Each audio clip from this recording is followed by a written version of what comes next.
Hello and welcome back for part 2 of our 2-part series with Army veteran Rick Welch. If you didn't catch the first part yet, we recommend you start there. You had mentioned too, the going to the VA, the wait times, sometimes just even trying to get an appointment. I think that's something really important for people listening to understand too, is we've talked about that a lot at Mission Roll Call, understanding what it's like for rural veterans who might not have that access to care that others do. For one thing, you're pretty far from a VA, like a major VA hospital, right? You have a clinic there, though. The hospital around here is going to be up in Amarillo. Mm-hmm. Lubbock, Texas. We do have a VA facility here. It's brand new. It was built, I think, 3 years ago. It was completed. Very nice facility. But even with the niceness and how much bigger it is than our previous one here, there is still a wait time for everything. Mm-hmm. Great example. I am at the age and the physical capabilities now. I've developed a hernia and had to get a CT scan the other day just to diagnose it. And they said, okay, we're going to get this taken care of. We're going to put you in for a referral to the GI doctor. And I'm like, oh man, this is old people stuff. Right on. It's really happening. But that was 3 weeks ago, and I have yet to get a phone call from them. Really? And with this last weekend, of course, you can tell I'm a little congested. Mm-hmm. It's all stopped up. We had the weather blow everything from all the other states and all this weird pollen into town. So I was coughing a little bit this last weekend. I can tell that it's starting to hurt a little bit more throughout the area. And of course, I called and said, well, what's going on? They said, well, we're waiting for the consultation to get through. They'll call you. And I'm like, well, it kind of hurts a little bit more. Oh, well, just come in. We can give you some medicine for it. Won't give me the medicine for it. Fix it. Yeah, let's make it go away. Yeah. Mm-hmm. But you did have, I think the last time we talked, you'd mentioned having pretty good experience with telehealth, right? And that's kind of saved you a lot because you work also. So it's not like you can just, lose the money you could make that day because you have to finally go to this appointment you've been waiting 8 months for. Correct. And if it's something like a general cold, maybe a flu or anything that I would be comfortable with not seeing the doctor, I love telehealth. Mm-hmm. My symptoms is what's going on. They have a great database. And of course, they say the old same thing. Well, there's a bug going around. And, I know that. And they're like, we're going to call you in a couple of prescriptions. You can go pick them up over here. It makes it really easy and convenient just to be seen face to face. These are my stuff. I've got blood pressure, everything. Like I said, I'm getting old. I've got all this stuff. So I have the numbers readily available when I talk to them. This is my blood pressure, everything like here. Here's my temperature. They're always like, that's pretty cool. Thanks for having that ready. And I'm like, well, it helps you help me. Mm-hmm. I don't want to say that also seems like old person behavior because I think it's really helpful, but just knowing your blood pressure and your temperature is kind of funny. Oh, it's really the old person is when you start recording it down so that when you do get in with your primary care doctor, you can handle the history of what everything's been over the past however long. You're really learning how to navigate the system over there, Rick. Well, you only got one body, so you might as well take care of it, I reckon. That's right. What's something that maybe surprised you in that process? Because, we don't get a chance to talk to too many rural vets. I mean, we do through Mission Roll Call, but we haven't yet, through the podcast, that maybe people who are in larger metropolitan areas might not understand what it's like. Ask it again, but rephrase it like I eat crayons. Okay. What's something people might not understand about being a veteran in a rural area? Veterans in the rural areas, of course, getting there, sometimes some of the veterans in these rural areas, they don't have reliable transportation. Mm-hmm. If it does, and you can schedule, they'll come out to get you. That's a challenge that always goes. The biggest challenge that I've seen with some of the veterans I've met around town, and I'm not going to say I collect them, but I try to get a rapport with them, exchange some numbers. Let's talk. We're veterans. Let's go meet for a beer. Let's go have lunch. How's everything going for you? is a lot of them, it seems they want to isolate. Mhm. Or rural they are, the more they just want to stay in the hometown. They just want to isolate. It's almost like they got the idea, hey, it's such a hassle, I don't want to do that. And I'm like, but dude, it's worth it. They're there for us. We have great advocacy groups. If you're having a bad time with it, there's great advocacy groups out there that can help you navigate it, Yep. because systematically the man's trying to keep me down. And so they make it jump in the red tapes and everything. Hmm. And discourages, and especially if you are the ruler people out in Welch, Texas, Tahoka, Texas, some of the outlying areas that are about 30 minutes away from here or more, Hmm. even more challenging. Hmm. Uh, One thing I will say about the VA is the Community Care Act that they have now makes it a little bit more accessible and easier, and I'm all about it. Hmm. They can't see us or get us in real quick. They push it to the community care, and they actually pay for us to go to the community doctors around town that are helping us out, and they will pick up any incurred cost on that. So I'm really proud of the VA for that. Yeah, us too. I was going to ask you about that, especially with your hernia, is if there would be a faster route through community care instead of having to go through a VA specialist, if that's, going to take a while.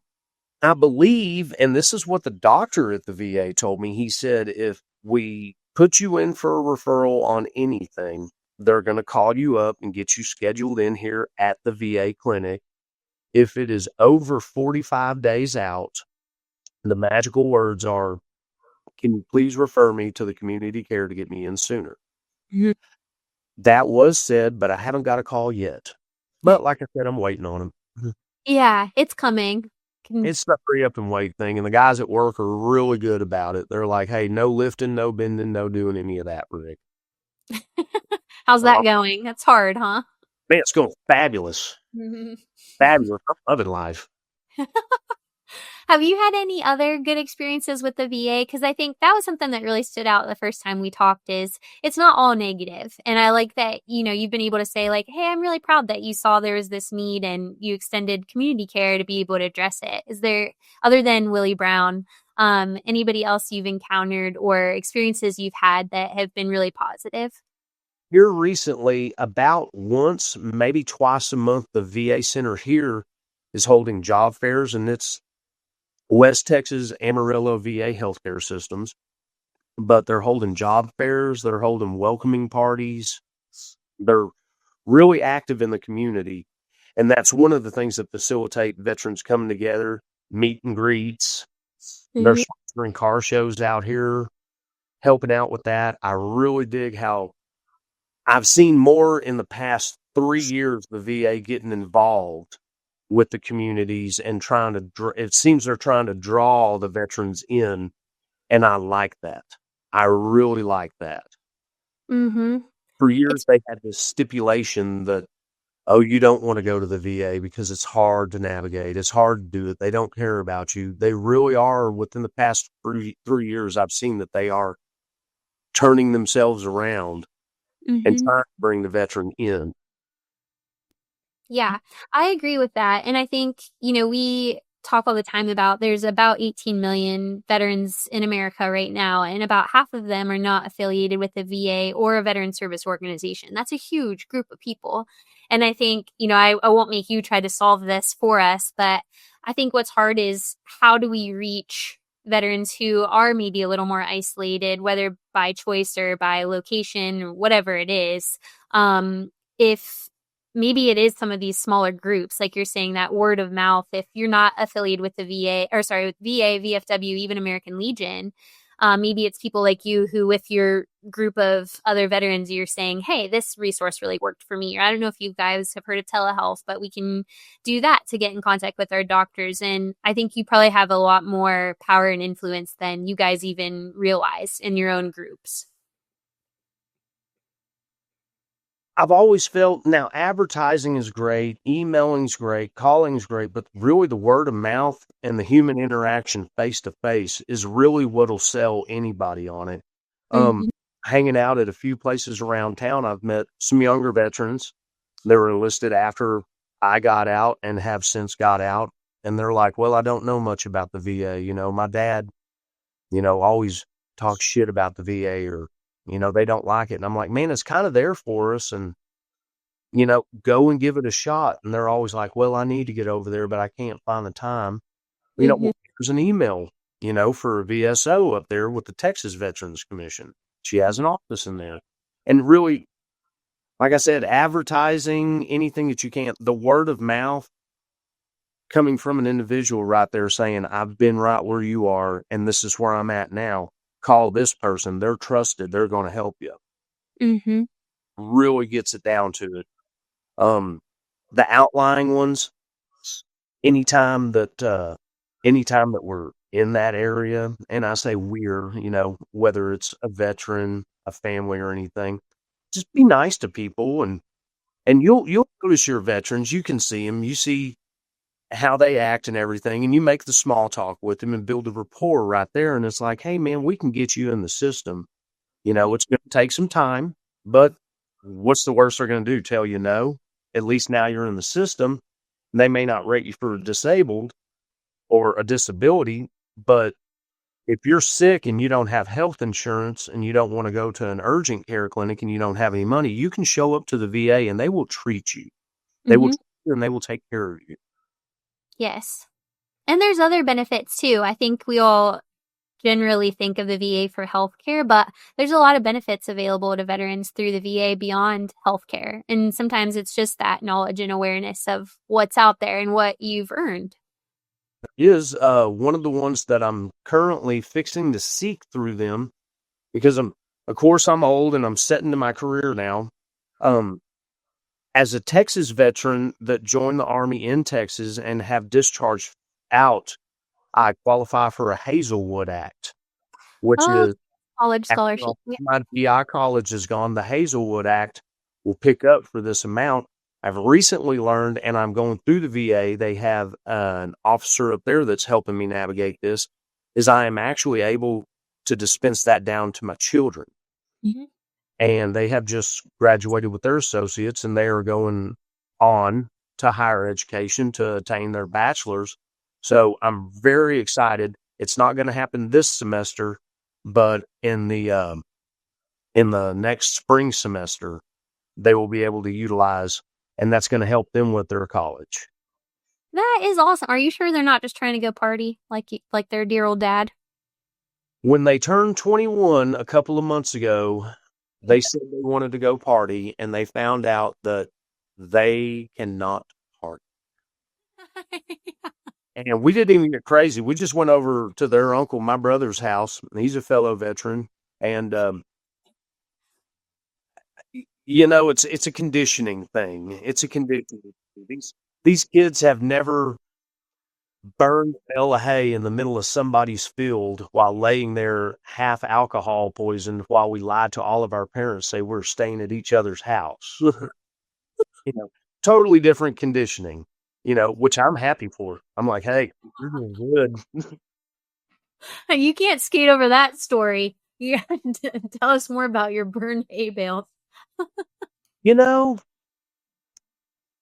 what can I say? It was the 90s. How can I say this is funny? I was born in the 81st year of the 1900s. So, hear ye, hear ye. High school parties used to be telling each other's parents, hey, we're spending the night at this guy's house. But we would literally have our older brothers go buy us alcohol, and we'd go to somebody's field, clear out a little land, set a bale of hay on fire at 8 o'clock at night, and that would be our bonfire for the whole night, and nothing but cars and trucks parked everywhere with radios turned up. It Yeah. it was old-fashioned fun. Hey, that's the good stuff. See, I couldn't get into that. My dad was a cop in the town I lived in. Oh, So that he is was busting parties. I was not very popular in school, I'll tell you that. fantastic. It's a rough I thing. I mean, we used to we partied like we were feral, the last of the Gen X, last of the latchkey kids. So, yeah, Yes. we're a different breed, and even the young people were like, "How could y'all just stay up all night drinking and then go run PT in the military like it was nothing?" I tell them all the time, "We're built different. Yeah. We're built different. Luckily my children, my nephews and nieces and all of them, they're smart kids. They never tried to sneak out a car. They never tried to sneak out of a house. They're not big partiers. And I'm like, okay. For a while, I thought they were just nerds, but then I was like, that's okay. That's okay. Yeah, I was gonna say, good for them, different times. No, at It's least there's they ain't pros and doing cons. what we were doing at that age. Yeah. I just want to say one other thing about what you're saying about communities. What I think something that Mission Roll Call really stands behind too is the power of grassroots organizations. And we had just talked to one the other day that's in Virginia, that's really working to bring resources to rural vets too. And just like we said, the awareness, just the knowledge of what's out there, how, some VFWs, my dad had this happen. He had, a rough month, and they covered like some of his utilities through the VFW, which I thought was really cool. But there's a lot of programs that are available, and there's a lot of really awesome veteran service organizations and nonprofits that are within some of these smaller towns and smaller communities that are there to help be a resource too. And I think if the VA can continue to find ways to partner with them, that's just even more people to reach, even more people to help. And it seems like there's a real willingness to do that, which I think is another big positive, because they're not going to be able to do it on their own. You're not going to be able to reach everybody, but maybe that group can, maybe that person can, and just get people the help they need. And like I said, that they've earned. Comes back to the word of mouth networking. Sure does. Nothing spreads quicker than the word of mouth. Mm-hmm. Except maybe alcoholism. I don't know. It spreads quickly. Hey, you're talking to veterans, man. It just goes hand in hand. Yeah. Fruit and jelly, alcohol, and veterans. Yeah, maybe some tattoos. When my brother came back from his last deployment, I was like, you could just say no to those. He's also like 25, and the ones he picks are, I don't know if in 15 years he's going to be happy he has that on him, but Oh, yeah, it's going to be great. yeah. So they always look good. Yeah, exactly. No peeling. He's locked in. Is there anything else you would want people to know about your story or your experiences, whether as a rural vet or just an Army veteran or a military family, for your kids coming up after that? Let me think. One thing it's important for veterans to know is that when you join the military, it was just you and the boys, and that's how it was when we were training. We were the boys. Once you deploy or once you activate, you come back men, hardened, conditioned, and calloused. You're not the same person that you were. It's very similar if you knew somebody that was addicted to hardcore drugs and they seeked out rehab and they got over that. You've lost that person. They're gone. This is the new person. I'm still Rick. I'm just a different Rick. I'm a little bit wiser, a little bit more cautious now. Mm-hmm. I'm not riding in the back of trucks 70 miles an hour. Yo ho, I might be the one driving the truck now and telling you how to hold on back there. But we all come back different. We all go through different things. Mm-hmm. It all affects us different. But like I keep saying, there's hope out there, and communication is the number one way to get that through. And it doesn't necessarily have to be communication with a veteran or even a veteran organization. As long as you find somebody that you can absolutely trust, you can start opening up and you can get the really meat and potatoes of what really bothers you. And a lot of times you don't even know what it was that bothered you. You just have to stumble onto the story. You get a little bit emotional and you're like, damn, that was one of them right there. Mm-hmm. Yeah. Back to the flies. Yep. Mm-hmm. No flies. Well, I mean, think it all, like the summary of our time today has been word of mouth and why it's so important to share the stories and experiences. And I just thank you for doing that and for being that, both for your kind of little core group and just for those who might be watching or listening to this and, it can feel really isolating sometimes. And I think just for people to understand that there's others out there who care, there's organizations who are there to help support, really makes a big difference, whether for mental health, for physical well-being, whatever you need, or even just having that sense of community, being able to have a tribe you can turn to. So I just thank you for being willing to share your story and experiences. And I think that's, why it's so important for Mission Roll Call too, to shine a light for rural veterans and say, there's a lot out there. It's a big group. I think it's something like 4.4 million live in rural areas, right? So a big group, and you have valuable stories and experiences, and there's gaps that can be filled and can only fill them if we know about them. So I just want to thank you for sharing them and for your service, of course, but just for your willingness to do that. Thank you for having me. Absolutely. You're welcome. Well, thanks to everybody who tuned in today. And like I said, if you want to read more of Rick's story, that's on our website, missionrollcall.org. Fighting for Care in Rural America is what that's called. And we just thank you so much for sharing your thoughts and your opinions and for all you do for those in your community and in your groups. So thanks everyone for tuning in today to The Lasting Mission. This concludes our two-part episode of The Lasting Mission with MRC's Britt Myers and featuring Army veteran Rick Welch. Join us next week as we continue our mission of telling the impactful stories of veterans, their families, as well as individuals and organizations focused on supporting those who served. For more information, visit missionrollcall.org.